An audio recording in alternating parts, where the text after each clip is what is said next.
अमेरिकी राष्ट्रपति Donald Trump ने सोमवार को रूसी राष्ट्रपति व्लादिमीर पुतिन से फोन पर बात की। दोनों नेताओं के बीच ये बातचीत पुतिन के आवास पर ड्रोन हमले के आरोपों के बाद हुई।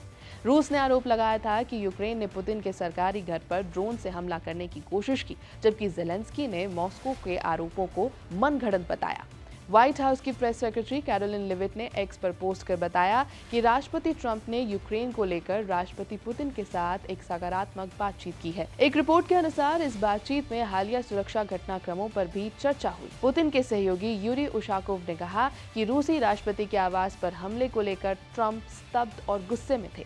बातचीत के दौरान ट्रंप ने कहा कि भगवान का शुक्र है कि हमने ज़ेलेंस्की को टॉम हॉक मिसाइलें नहीं दी। उशाकोव के अनुसार ट्रंप ने कहा कि उन्होंने इस तरह की पागलपन भरी कार्रवाई की कल्पना भी नहीं की थी। 24 घंटों के भीतर दोनों नेताओं के बीच फोन पर दूसरी बार बातचीत हुई थी। यूक्रेन ने रूस के राष्ट्रपति आवास को निशाना बनाया था। ज़ेलेंस्की के साथ बैठक से पहले ट्रंप ने कहा था कि मॉस्को शांति को लेकर गंभीर है।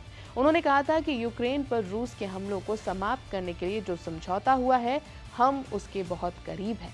अमेरिकी राष्ट्रपति ने कहा कि यूक्रेन युद्ध को समाप्त करने के लिए राजनयिक प्रयास अंतिम चरण में है। हालांकि इस बीच रूस के विदेश मंत्री सर्गेई लाव्रोव ने कहा कि 28 दिसंबर की रात यूक्रेन ने 91 लंबी दूरी के ड्रोन के जरिए रूसी राष्ट्रपति के सरकारी आवास को निशाना बनाया, लेकिन एयर डिफेंस सिस्टम ने सभी ड्रोन्स मार गिराए। रूस ने इसे प्रायोजित आतंकवाद बताते हुए धमकी दी कि मॉस्को इसका जवाब देगा, जिसके बाद दोनों देशों के बीच शांति कायम होने पर ग्रहण लगता नजर आ रहा है। यूरी उशाकोव ने कहा कि ट्रंप से बातचीत में पुतिन ने यूक्रेन में स्थायी शांति के लिए अमेरिका के साथ सहयोग की बात दोहराई है। उन्होंने साफ किया कि राष्ट्रपति आवास पर हमला और कीव की ओर से प्रायोजित आतंकवाद को अनदेखा नहीं किया जा सकता। मॉस्को कई मुद्दों पर अपना रुख बदलेगा। पुतिन के सहयोगी ने बताया कि मौजूदा हालात को देखते हुए पहले किए गए समझौतों और लंबित समाधानों पर रूस के रुख की समीक्षा की जाएगी।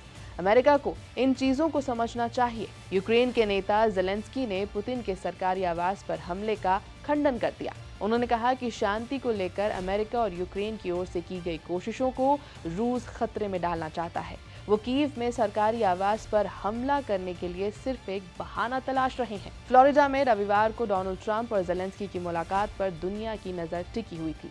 बैठक के बाद दोनों नेताओं ने घोषणा की थी कि रूस यूक्रेन के बीच शांति समझौता 90% तक पूरा हो चुका है। समझौते में सबसे बड़ा विवाद डोनबास क्षेत्र को लेकर था। रूस इसे अपना हिस्सा मानता है, जबकि यूक्रेन अपनी जमीन छोड़ने को तैयार नहीं।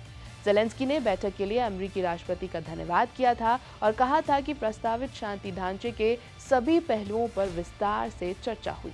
ज़ेलेंस्की ने कहा कि स्थायी शांति पाने के लिए सुरक्षा गारंटी मुख्य पड़ाव है। यह है बीपी लाइव। मेरा नाम है श्वेता शर्मा।